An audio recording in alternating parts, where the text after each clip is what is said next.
You won't believe what happened in a dusty GP tent in the middle of nowhere, Afghanistan. I still get chills thinking about it.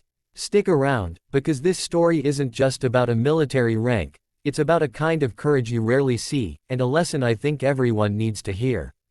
If this moment hits you as hard as it hit everyone who was there, do me a favor and hit that like button and subscribe for more real stories that remind us what truly matters. The air in the general-purpose tent was thick, a soupy mix of dust, sweat, and the lingering aroma of reheated coffee. It was my third week at this forward operating base, and the monotony was a heavier burden than my pack.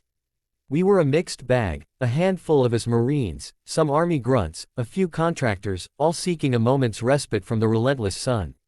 The tent was our living room, our cafeteria, our temporary sanctuary. That's when I first noticed him. We all had. He was a Marine, a gunny by the insignia, but he was always on. While the rest of us slumped in our cots, he was repacking his gear. While we complained about the chow, he ate with a quiet focus, his eyes constantly scanning, not for threats, but for something else. And then there was the picture. A worn, slightly creased photo he'd look at 3-4 times a day. He'd stare at it for a long moment, his thumb tracing the edge before he'd tuck it safely back into his chest pocket. The unit clown, a lanky corporal named Jenkins, finally decided to break the ice. "Hey Gunny," Jenkins called out, a familiar grin spreading across his face. "You're always squared away, man. What's your secret? You gotta be some kind of force recon, MARSIC, something crazy, right? Come on, what was your rank back in the world? You look like you were born with Sergeant Major stripes." It was a standard, joking probe. In our world, your rank, your unit, your deployment history, that was your identity. It was how we placed each other in the grand hierarchy of the Corps. The gunny finished tying a perfect knot on his ruck and looked up.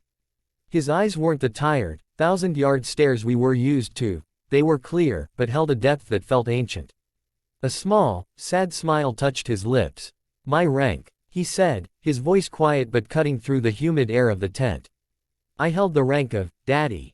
A few guys chuckled, thinking it was the setup to a joke. But the gunny didn't laugh. The smile faded from his face, replaced by a raw, unvarnished sincerity that made the chuckles die in our throats. The tent grew still. "My final deployment before this one," he continued, his gaze drifting to the canvas wall as if he could see right through it to another time and place. "I was a staff sergeant. I had it all planned. 20 years, a pension, maybe some contractor work. But back home, my sister, her battle was harder than any I'd ever fought. Cancer. Stage 4. You could have heard a pin drop. The only sound was the distant hum of a generator. She was a single mom. Had a little boy, Leo. He was 6. Had her eyes." The gunny's voice hitched, and he took a slow, deliberate breath. When she passed, the social worker came. Started talking about foster care, the system. They looked at my deployment schedule, my single status, my life. They said an active duty Marine, a single man, couldn't possibly provide a stable home. He looked down at his hands, calloused and strong, and for a moment, they seemed to tremble. I had a choice. My career, the only life I'd known for 15 years, or my nephew. The last piece of my sister. The entire GP tent was frozen. Jenkins had sunk onto his cot, all traces of his joking demeanor gone. We were all holding our breath. I walked into my master gun's office and I handed him my retirement package. He was shocked. Tried to talk me out of it. Offered to get me a shore duty billet, anything. I told him, "Master Guns, my mission has changed. My new unit is a one-man fireteam of 2, and my new CO is a first grader who's afraid of the dark." I traded my staff sergeant chevrons for a "World's Best Dad" mug. I gave up my rank for a higher calling. He pulled the worn photo from his pocket and held it out. It was him, out of uniform, looking happier and more tired than I'd ever seen him, holding the hand of a small, smiling boy with bright, hopeful eyes. "So, Corporal," the gunny said, his voice now firm and clear, filled with a pride deeper than any I'd ever heard. "You asked for my rank. It's Dad. And let me tell you, it's the hardest, most humbling, and most honorable title I will ever hold. Leading men is one thing.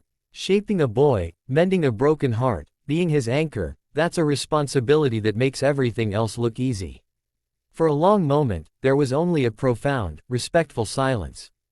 The weight of his sacrifice, the sheer magnitude of his choice, settled over every single one of us. He hadn't just given up a job, he'd given up an identity, a brotherhood, for the love of a child. Then, Jenkins slowly stood up. He didn't say a word. He just walked over to the gunny, came to attention, and rendered the sharpest, most respectful salute I have ever seen one enlisted man give to another. One by one, the rest of us followed. The army guys, the contractors, every single one of us. We stood there, in that grimy tent, saluting not the rank he once held, but the man he had chosen to become. The gunny's eyes glistened, and he gave a single, slow nod of acknowledgement. That moment changed us. It reminded every single person in that tent what we were ultimately fighting for: home. For family. For the simple, profound idea that some things are worth more than stripes on your arm or a pension at the end of the road. So, why am I telling you this? Because in a world that obsesses over job titles, salaries, and social media status, it's easy to forget what true rank is. It's not about authority, it's about responsibility. It's not about being served, it's about serving those you love.